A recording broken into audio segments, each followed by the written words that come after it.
Okay. Going to balance. You have a question? Yes, sir. Proceed. Hi, Jake here. It's just independent media with Samuel Kitsitu. I've got a few questions, but I'll ask them like in a series throughout the event. I was just wondering, what does a truly free Uganda look like politically, culturally, and emotionally, as well as democratically? What does it look like to you? Do you want me to ask all three of the questions, actually? And then the other one is, what do you believe allows Uganda's military regime to stay in power after these 4 very long decades of just suffering and slaughter? And Canadian companies are deeply involved in resource extraction across Africa and across the world. What would you want people here and abroad? Just a minute, Sorry.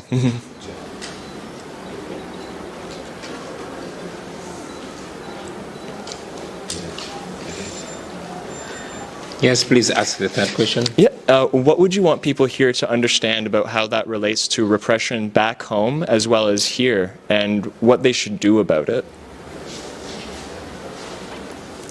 And the final one is, you've spoken about a new Uganda, and I asked this slightly a bit before, but I want to be a bit more specific. And what does this new Uganda look like with governance and democratic models? And that's all my questions. Thank you so much. Thank you very much. The first question you asked in a way relates to the last, but I'll try to give them context. Number one, what is our image of a free Uganda? A free Uganda is where everybody is equal before and under the law, where people enjoy their human dignity and their God-given rights as internationally spelled, where a person does not have to worry about criticizing or disagreeing with the powers that be. A place where all people are free to be themselves, to worship the way they believe, to live the way they believe. Where people have basic human dignity. That's what I call freedom. Freedom to be and freedom to exist. That's my vision of a free Uganda, where people are not ruled by politicians, but the other way around, where leaders are servants and people are the true bosses, where people can elevate a leader and also bring down a leader, where they can vote a leader into power and vote him or her out of power. That's what I call freedom, where the laws that are written are the laws that are practiced. That's the image of freedom that I see in Uganda. And yes, what allows the Ugandan military to do all manner of wrong things and get away with it? It's 2 things. Number one is impunity, the lawlessness, the unanswerability to the law, the family rule. You see, the challenge with family rule is that the family that is in power is always above the law. So that's the impunity that we have, where a military officer or a positioned person in the military can do as they wish, where the law is nothing more than the paper on which it's written. So the impunity and complete disregard of the rule of law is what allows our military to conduct itself the way it is and to take over state affairs. It is impunity. But also, it is the complacency and hypocrisy of the international community, always singing about human rights and democracy, but never willing to hold to account their business partners, their stooges.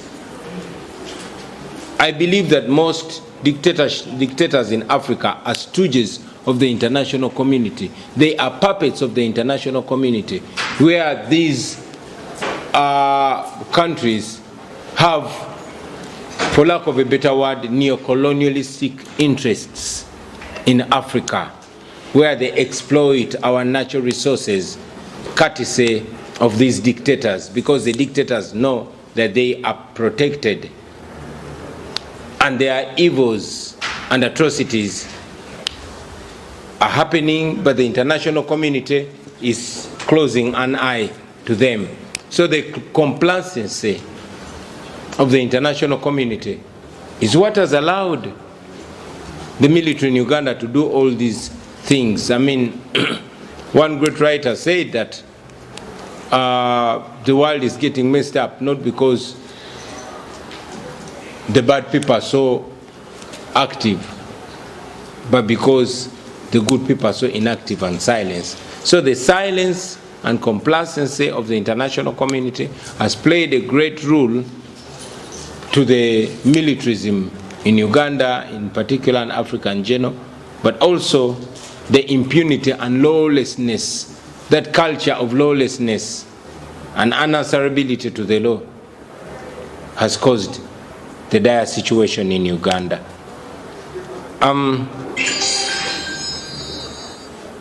What do we want Canadians to know? And what do we want Canadians to do? First, I want Canadians to know that we appreciate them for hosting and embracing our brothers and sisters. We don't take it for granted. Yeah. We know that we have so many places in Africa, our own fatherland, our own motherland, where we've not gotten this kind of welcome. We have countries in Africa where there are xenophobic attacks against fellow African people. So I think it's only moral to salute the people of Canada and to ask them to keep that culture of welcome. Maybe one day they will need us and we shall return the favor, without a doubt. I want the people of Canada to know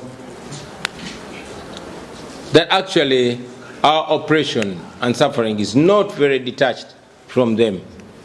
You see, Canada is one of the countries that relate with Uganda in terms of development, and indeed a substantial amount of aid comes from the Canadian administration to Uganda.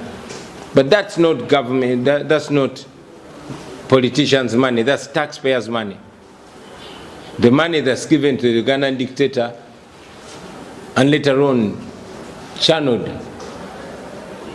to efforts of subjugating people, that is taxpayers' money. So you as a Canadian, whether you know or you don't know, you actually contribute to our suffering. You pay for it. Yes, through your taxpayers' money.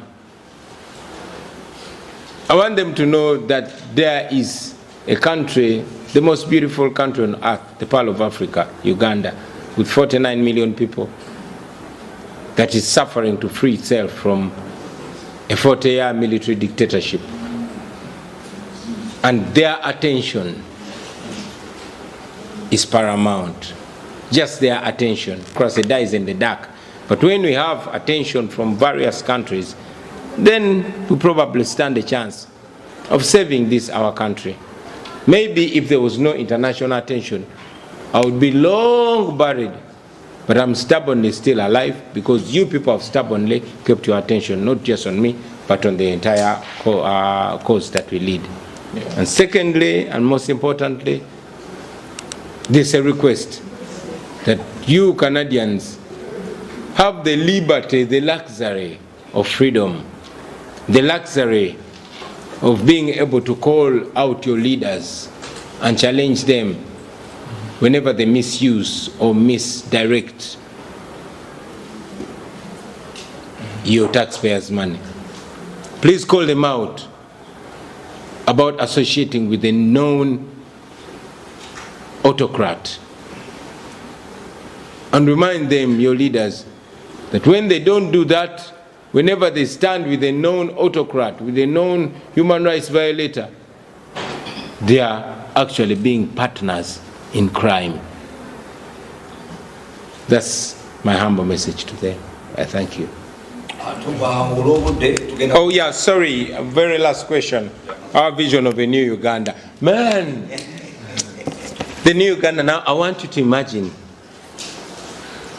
a country, the most fertile place on earth, that's Uganda, where the great river Nile starts from, where we have the biggest freshwater lake, Lake Naruwari, which you call Lake Victoria, with the most enterprising people, the youngest population in the world, the most enterprising people, creative people like myself, handsome men and women.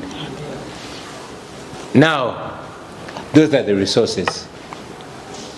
But the ideas we have for that country, first of all, is to return the rule of law, to return freedom, to boost opportunities, and have all these people that have scattered all over the world come back home because it will be safe for them to be home. We have so many Ugandans scattered all over the world. These people are a resource and they have resources. So if we stabilize our country and make it free and democratic, I am sure that many resourceful people will flock in from across the world, talented, educated, skilled and knowledgeable people, especially young people, Ugandans that are scattered all over the world, who want to beacon them and have them back to the country. And that massive resource will be channeled to different sectors to develop the country. We are going to crack down on corruption. We lose so much money on corruption, a third of our national budget, of our collection in revenue. We're going to have free university education.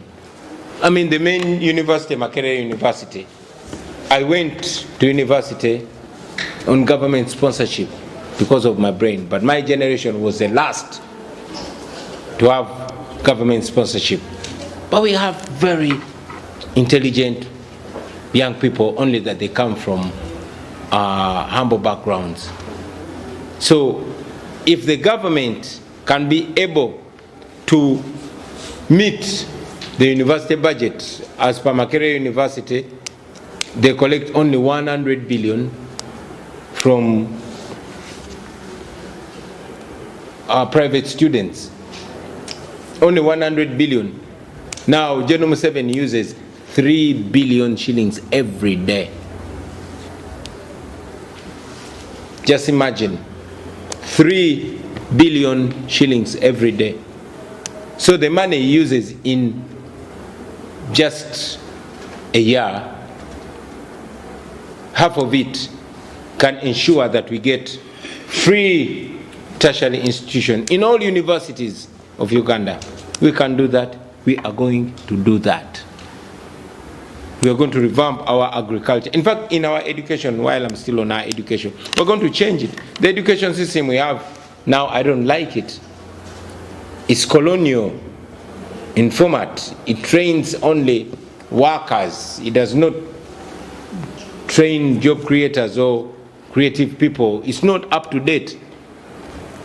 We have an idea. We have a 4 A's style of education: academics, athletics, arts, and agriculture. And we're going to give all these 4 areas equal attention to see that we, through our education system, right from childhood, from infant stage, we bring up international standard artists, international standard athletes, international standard agriculturists, and indeed the academics as well. That way, we are going to be able to touch everywhere. We Ugandans are very talented people. We are very talented athletes and artists.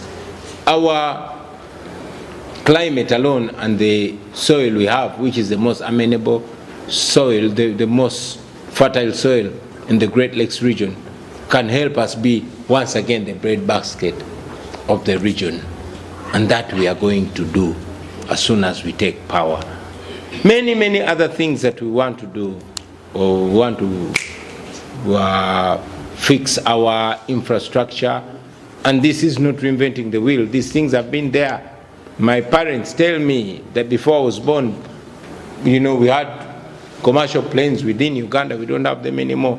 Our railway line has been removed and sold as scrap, while Kenya and Tanzania are developing a standard gauge railway.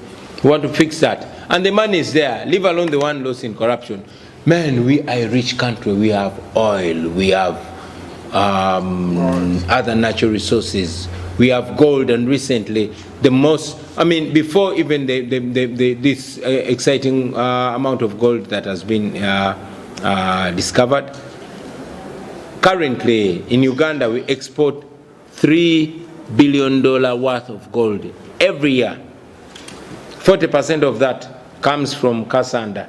In Kasanda district, there's no single tarmac road. That's where 40% of the 3 billion worth of exported gold comes from. All gold is exclusively exported by the Museveni family.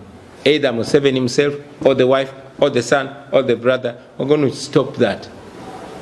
And I've also mentioned that we recently discovered the hugest gold deposit in the world. That's going to turn Uganda into Dubai in a very short time. So the new Uganda that we are going to lead is going to be not only developed, but it's going to have a better image internationally. I mean, just imagine me as president and I'm visiting Canada. That alone changes our country. You know, we're going to make our country the coolest country. These are not dreams. These are possible things. And they begin by taking leadership. I can go on and on and on about our country, but I want you to go and watch this imaginary movie called Black Panther. Have you seen Wakanda? That's Uganda in our dreams. Thank you.